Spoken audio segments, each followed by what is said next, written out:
हिक महीने में 14 घरनि जी पक। जी हाँ, हिक महीने में 14 घरनि जी पक रिश्तो.com जे पारां। जे तव्हांखे बि पंहिंजे ॿारनि जे लाइ मैचिंग घर खपनि त अॼु ई कॉन्टेक्ट कयो रिश्तो.com। सिंधियुनि जो सिंधियुनि सां ऑनलाइन सिंधी मैट्रिमोनी। नमस्कार, मैं राजेश दलवानी। आप देख रहे हैं उल्लास लाइन बुलेटिन। शहर की ताज़ा खबरें देखने के लिए हमारे न्यूज़ चैनल को जरूर सब्सक्राइब करें। उल्लासनगर महानगर पालिका के 2022 में फरवरी में चुनाव होने के आसार हैं। राज्य चुनाव आयोग के आदेश पर मनपा प्रशासन 3 सदस्यीय वार्ड रचना का काम अब लगभग आखिरी टप्पे पर है। अब यह चर्चा शहर में शुरू हो गई है कि वार्ड रचना का काम लीक हो चुका है। रिपब्लिकन पार्टी ऑफ इंडिया के शहर अध्यक्ष व उल्लासनगर मनपा के उपमहापौर भगवान बालेराव का कहना है कि इस वार्ड रचना में दलित बस्ती को तोड़कर यह वार्ड रचना की जा रही है, जिसके लिए उन्होंने मनपा आयुक्त डॉक्टर राजा दयानिधि से मुलाकात कर उनको इस बात की जानकारी भी दी है। आइए जानते हैं उपमहापौर भगवान बालेराव जी क्या बता रहे हैं। महाराष्ट्र सरकार ने जो 23 महानगर पालिका का चुनाव होना है, उसमें सब महाराष्ट्र सरकार ने गाइडलाइंस दी है। चुनाव आयोग ने गाइडलाइंस दी है, महाराष्ट्र सरकार ने नहीं, चुनाव आयोग ने गाइडलाइंस दी है।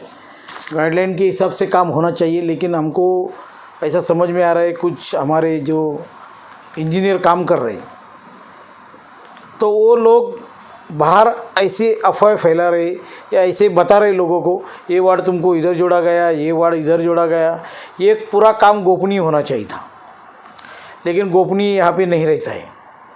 उल्लासनगर है, गोपनीय का भंग हमेशा होता है। आपने पिछले 2-3 इलेक्शन में देखा होगा, हमेशा वार्ड रचना में गड़बड़ी होती है और ये गड़बड़ी हुई नहीं करके उल्लासनगर में जो 13 SC वार्ड है और 1 SC वार्ड है, उनमें मैंने आयुक्त साहब से मिल के कर बोला है क्या ये 13 वार्ड में कोई भी गड़बड़ी नहीं होनी चाहिए, क्योंकि हम 13 जो SC के वार्ड है वहाँ पे अपना चुनाव आयोग का सब स्पष्ट निर्देश है, उनका भौगोलिक जो एरिया है वो संलग्नता रहनी चाहिए।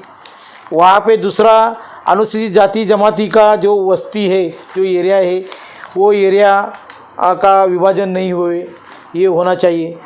लेकिन मेरे ख्याल से अभी जो सुनने में जो मार्केट में आ रहा है या लोगों में जो सुनने में आ रहा है, हमेशा वो सुनने में ऐसा आ रहा है कि बाबा ये वार्ड इसको जोड़ा है तो ये यहाँ पे SC लोगों का वार्ड जोड़ने से SC दूसरे ही जगह में गिरेगी और जो ओरिजिनल SC लोगों के ऊपर अन्याय होगा।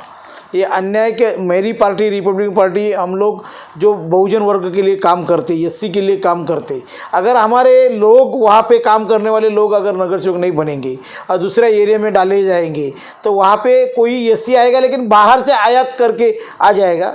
जो प्रैक्टिकल SC लोग काम कर रहे हैं उनको न्याय नहीं मिलेगा। इसके लिए मैंने आवाज़ उठाई और कल आयुक्त साहब से मैंने मिलके ये सब बात का बताया कि साहब ऐसे ऐसी अफवाहें शहर में है, ये वार्ड इधर जोड़ा है, तो आपके इंजीनियर को आप अच्छी तरह से समझाइए। और अगर ऐसा हुआ और ऐसा जो सुनने में आता है, अगर ऐसा होता है, ऐसा होगा तो मेरे को मजबूरन चुनाव आयोग के पास जाना पड़ेगा, और नहीं चुनाव आयोग सुनेगा तो मैं उच्च न्यायालय में जाऊँगा। वहीं सत्ता पक्ष शिवसेना के नगर सेवक अरुण आशियान भी इस वार्ड रचना के विषय पर क्या बता रहे, आइए वह भी जानते हैं। पहली बात तो ये जो चुनाव आयोग का जो कार्य है, वो जो कार्य प्रणाली है, वो कमिश्नर के सिवाय और अधिकारियों के सिवाय किसी को मालूम नहीं होता है कि कैसे वार्ड रचना होगी। वार्ड रचना होने के बाद में कमिश्नर से जब भी लेटर साइन करके प्लान अगर कलेक्टर ऑफिस जाता है, उसके बाद में फेरबदल के लिए या उसमें ऑब्जेक्शन सजेशन होते हैं, उस समय हम बता सकते हैं कि वार्ड की रचना कैसे की गई है और किस प्रकार से की गई है। अगर इसके पहले ही अगर किसी को पता है तो इलेक्शन कार्य प्रणाली पे ही प्रश्न चिन्ह आ जाएगा। फिर रह गई बात दलित की वार्डों की या दूसरे वार्डों की, हर वार्ड में सभी जाति सभी धर्म के लोग रहते हैं। हम ऐसे नहीं बता सकते हैं कि दलित वार्डों को तोड़ा गया है। अगर तोड़ा गया है और उपमहापौर साहब ने अगर ये बताया है, आज मैंने पेपर में भी पढ़ा है, तो उपमहापौर साहब ही इसमें प्रूव कर सकते हैं कि उनको किसने उनकी बातमी दी, कैसे उनको पता चला, किसने उनको खबर दी।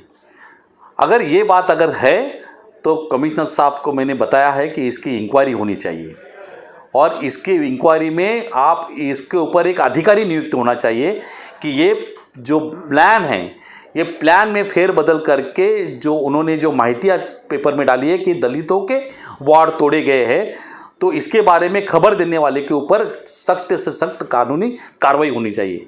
और मुझे ऐसा लगता है कि इलेक्शन कमीशन के आगे कोई भी नहीं है। निवडणूक प्रक्रिया में कोई भी अधिकारी इसमें इंटरफेयर नहीं कर सकता है और हमें पूरा भरोसा है कि जो भी कार्यप्रणाली इलेक्शन के प्रति होगी वो निपक्षपात होगी, उसमें कोई भी संदेह नहीं है। देखिए, आयुक्त साहब को मैंने बताया है कि पेपर में जो हमने बातचीत पढ़ी है, पेपर में जो आया है उसके मुताबिक मैंने कमिश्नर साहब से बातचीत की कि अगर इसमें कोई सच्चाई है तो वो सच्चाई तक आप पहुंचना चाहिए।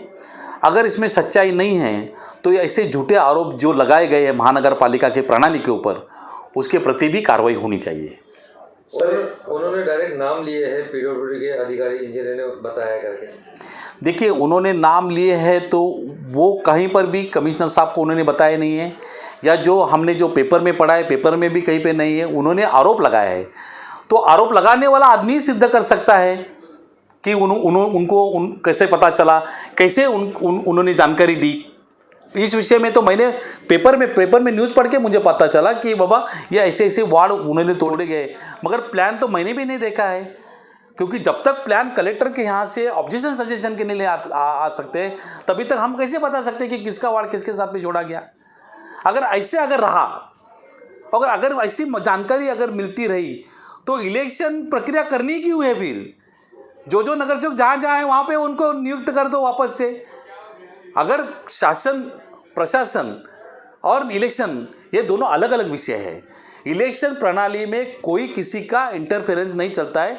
जहाँ तक मुझे जानकारी है यहाँ पर भी निपक्षपात इलेक्शन प्रक्रिया होगी, इसमें कोई संदेह नहीं है। इस पूरे मामले पर नगर सेवक मनोज लासी ने जांच की मांग की है।